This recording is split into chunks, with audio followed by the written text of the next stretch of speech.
Welcome back once again, all of my low carb friends, and for those of you who are here for the first time, welcome. One of my favorite memories as a kid is my family and I going to the mall and going to this place called Pretzels and getting a big soft pretzel with cheese sauce. And so today we are going to recreate those soft pretzels keto style. These require no yeast, so they are super easy, quick, and delicious. And if you want a printable version of this, you can check out my website at janetsdeliciouslowcarbkitchen.com. You can find printable versions of this and other goodies there for you. And if you're new to the channel and you want to see lots of easy, delicious, low-carb keto recipes, make sure you click that subscribe button and click the notification bell that's right next to the subscribe button.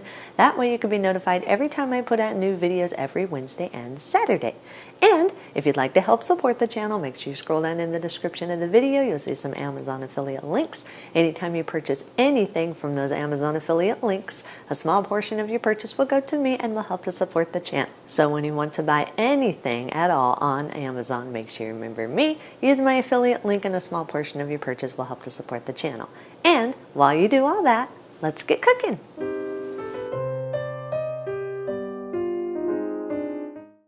Preheat your oven to 400 degrees.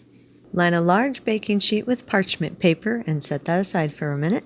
In a large mixing bowl, combine a half cup or 60 grams of coconut flour, anywhere from 1/4 to up to a half teaspoon or 1 to 2 grams of salt if you want salt in your pretzel, a half tablespoon or 7 grams of baking powder, a half teaspoon or 2 grams of xanthan gum.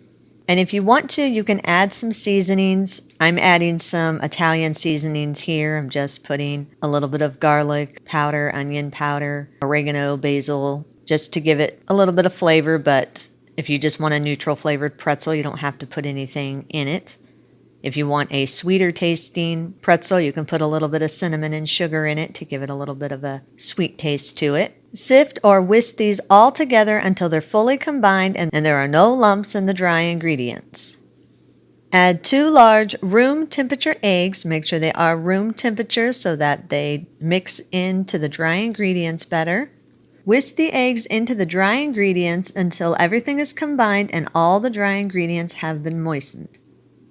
Add 1/4 cup of butter or coconut oil that's been melted and cooled. Then stir it in until everything is fully combined and you have a soft dough. Form the dough into a ball, then massage the ball for about 1 minute. This is just to make sure that the texture of your dough is right. You want it to be moist but not sticky.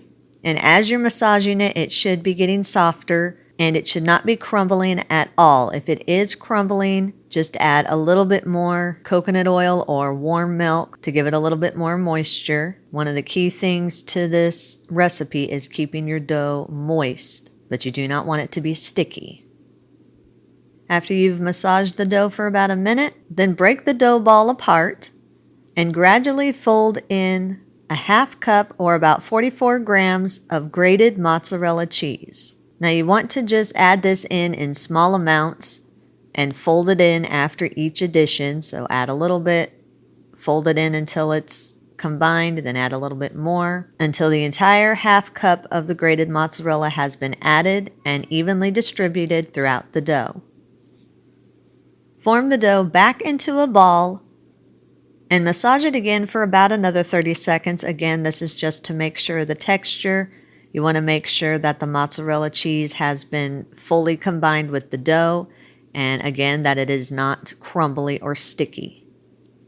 Roll or press the dough out to about a 10 by 6 inch rectangle. If you are rolling it, make sure you cover the dough with parchment paper. That way it doesn't stick to your rolling pin. If you are pressing it out, dampen your fingers slightly so that your dough does not dry out.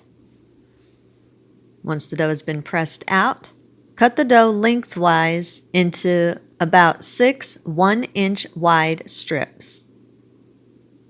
Take one strip at a time and place it onto a clean work surface. Then dampen your fingers slightly and press the strip into a rope shape. Once it's pressed into a rope shape, then shape the dough into a U and take one end of the U and arch it over to the middle of the U shape. Then dampen your fingers slightly to seal the end of the dough to the middle of the U shape. Then take the opposite end of the U shape and again arch it over till the end crosses over the sealed end of the U shape. So it's kind of going to look like a heart with an X in the middle of it by the time you get done with it. One thing that is very, very important is that you keep your dough moist. You'll have to either dampen or lightly grease your hands while you are forming the dough. If the dough dries out, the dough will crack. And if there are any cracks at all in the dough, when it bakes, you're going to have a cracked pretzel, which will fall apart on you. So you want to make sure that you are continually dampening or greasing your fingers just lightly. And if you do see any cracks in your dough while you're shaping it, just lightly rub the dough together with a damp finger and the cracks should seal right up. So again, make sure that it is smooth. Once all the pretzels have been shaped, place them onto a lined baking sheet and place them in your preheated oven and bake at 400 degrees for 10 to 12 minutes or until they're lightly golden. Now, if you want your pretzels to be very soft, then 10 minutes is good. If you want them to be a little bit more on the firm side, then about 12 to 13 minutes is good.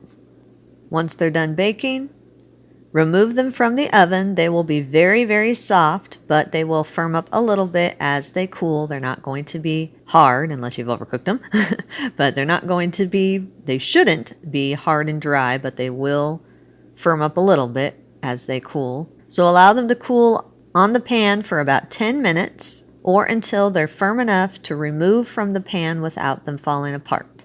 So when you're ready to eat them, place them on the serving platter of your choice. Now these are best if they are served slightly warm. So when you're ready to eat them, if they have cooled off too much on your baking pan, you can pop them in the microwave for 5-10 seconds just to give them a little bit of warmth if you want to. If you want to, before you bake them, once your pretzels are all shaped, you can brush them with a little bit of butter and put a little bit of coarse salt on the top of it. If you like salted pretzels, you can do that before you bake it. Otherwise, once it's served, you can eat it just as it is, or you can dip it in your favorite dip. If you do have any leftovers, allow them to cool completely on a wire rack before you store them. Then you can store them in an airtight container at room temperature for up to 3 days. If you do store them and eat them the next day, if you want them to be warmed, you can just pop them back in the microwave for about 10 seconds or so. Just get a little bit of warmth in them and they'll taste like they just came out of the oven. Eat and enjoy. And that's our recipe of the day. I hope you enjoyed it. If you did and you want to see more videos like this, make sure you click that thumbs up like button, click that subscribe button. You can leave me a comment if you want to. Let me know if there's any recipes that you'd like to learn how to make, and I'll do what I can to get those out there for you. And as always, keep cooking.